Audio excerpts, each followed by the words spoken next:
जय Hind students, juris कंसीलियम में आपका स्वागत है। आज से भी ग्रेड ए में हमारा टॉपिक है पार्ट 9A और पार्ट 11 ऑफ इंडियन कॉन्स्टिट्यूशन। तो चलिए शुरू करते हैं। म्यूनिसिपैलिटी में हमारा पहला आर्टिकल है आर्टिकल 243P, जिसमें कुछ डेफिनेशंस बताई गई हैं। हम उन डेफिनेशंस को डिस्कस करते हैं। 243P आर्टिकल में पहली डेफिनेशन है कमिटी। कमिटी का मतलब जो आर्टिकल 243S में बताई गई है। आर्टिकल 243S देखते हैं, वहाँ हमें मालूम चलता है कि ऐसी नगर पालिका जिसकी जनसंख्या 3 लाख या उससे अधिक है और ऐसे कोई भी प्रादेशिक क्षेत्र जो भीतर वार्ड समितियों के गठन किए जा सकते हैं या एक से अधिक वार्ड से मिलकर बनी है, उन्हें हम म्यूनिसिपैलिटीज कहेंगे। इसी आर्टिकल 243S में हमें आगे मालूम चलता है कि राज्य का विधानमंडल होने पर विधि द्वारा वार्ड समिति की संरचना या उसके प्रादेशिक क्षेत्र के लिए उसी रीति से जिससे कि वार्ड समिति का स्थान भरा जाएगा सेम उपबंध होंगे। 243 डेफिनेशन में हमारा अगला जो डेफिनेशन है वो है डिस्ट्रिक्ट यानी जिले। जिले से मतलब है राज्य का कोई भी जिला। हम जब यहाँ आगे बढ़ते हैं तो हमें अगला क्लॉज मिलता है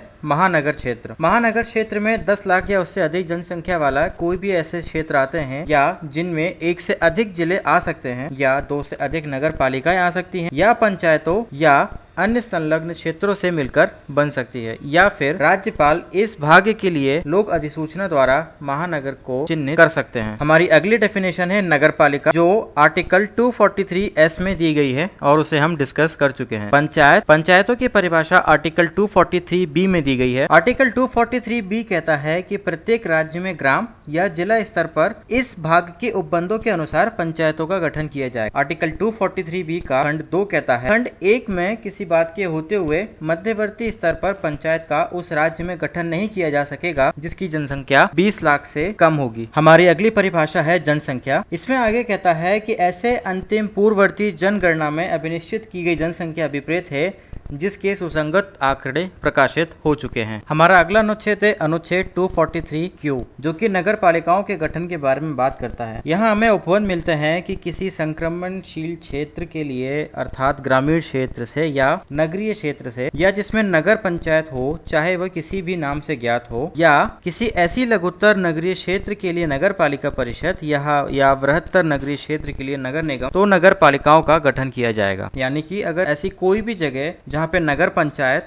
municipal council smaller urban areas के लिए और municipal corporation larger urban areas के लिए इतनी जनसंख्या मौजूद है तो वहाँ पर म्यूनिसिपैलिटीज का गठन किया जाएगा। यहाँ एक परंतु है और परंतु कहता है कि इस खंड के अधीन कोई नगर पालिका ऐसे नगरीय क्षेत्र या किसी भाग में गठित नहीं की जा सकेगी जिसे राज्यपाल क्षेत्र के आकार या उस क्षेत्र के किसी औद्योगिक स्थापना द्वारा दी जा रही नगर पालिका सेवाओं या कोई अधिसूचना द्वारा निर्दिष्ट किया गया है। तो हमारा अगला आर्टिकल है आर्टिकल 243R, जो कि कंपोजिशन ऑफ म्यूनिसिपैलिटीज के बारे में बात करता है।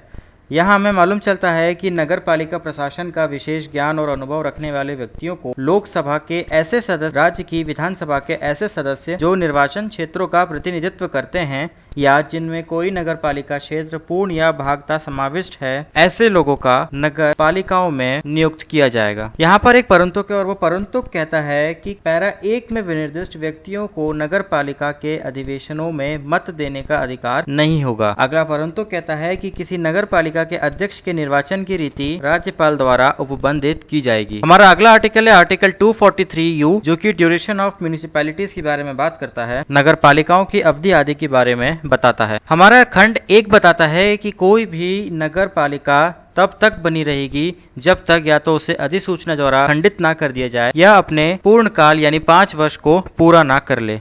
परंतु कहता है कि विघटन तभी किया जाएगा जब उचित सुनवाई का अवसर दिया जाएगा। इसी परंतु में आगे हमें मालूम चलता है कि विघटित की हुई नगर पालिका को आने वाले 6 माह के अंदर नई पालिका का गठन करना होगा चुनाव प्रक्रिया द्वारा। पर हमारे परंतु के खंड 4 में एक बात लिखी गई है और वो कहती है कि कोई भी ऐसी नगर पालिका जो विखंडित की जा चुकी है और अगली नगर पालिका के निर्वाचन में 6 माह का समय बाकी है, तो ऐसी नगर पालिका के विखंडन के बाद चुनाव की आवश्यकता नहीं होगी, यानी त्वरित निर्वाचन की आवश्यकता नहीं होगी। हम अब अगले भाग की तरफ बढ़ते हैं, जो है भाग 11। भाग 11 संघ और राज्य के बीच संबंधों के बारे में बात करता है। इसका पहला अध्याय विधायी संबंधों के बारे में चर्चा करता है, जो कहता है, का पहला अनुच्छेद कहता है, संसद द्वारा और राज्यों के विधानमंडल द्वारा बनाई गई विधियों का विस्तार, यानी extent of law made by parliament and by the legislature of state. यह अनुच्छेद कहता है कि संविधान के अधीन रहते हुए संसद भारत के पूर्ण क्षेत्र यानी किसी भी क्षेत्र तक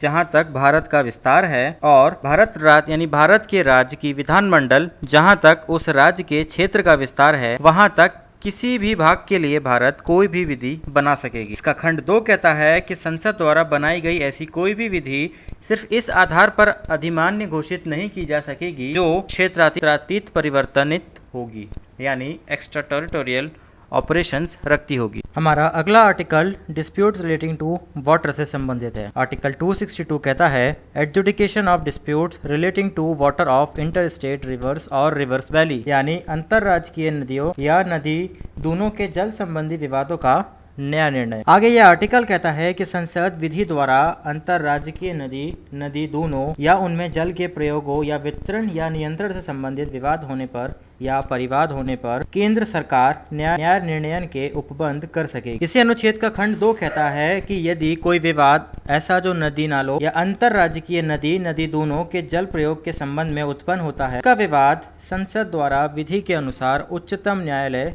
कर सकेगी। हमारा अगला अनुच्छेद अंतरराज्य परिषद के संबंध के उपबंधों से संबंधित है। Article 263 provisions with respect to an inter state council. ये कहता है कि अगर राष्ट्रपति को ऐसा प्रतीत होता है कि ऐसी परिषद जिसकी स्थापना लोक हित की सिद्धि के लिए की जा सकेगी या की जा सकती है, या जिसे राज्यों के बीच हुए विवाद उत्पन्न या उनकी जांच या उन पर सलाह देने या ऐसे किसी विषय पर सिफारिश करने या विशिष्टतया उस विषय के संबंध में नीति या कार्रवाई के अधिक अच्छे समन्वय की सिफारिश करने के लिए यदि राष्ट्रपति को ऐसा प्रतीत होता है तो विधि पूर्ण तरीके से स्थापना कर सकेगी। जय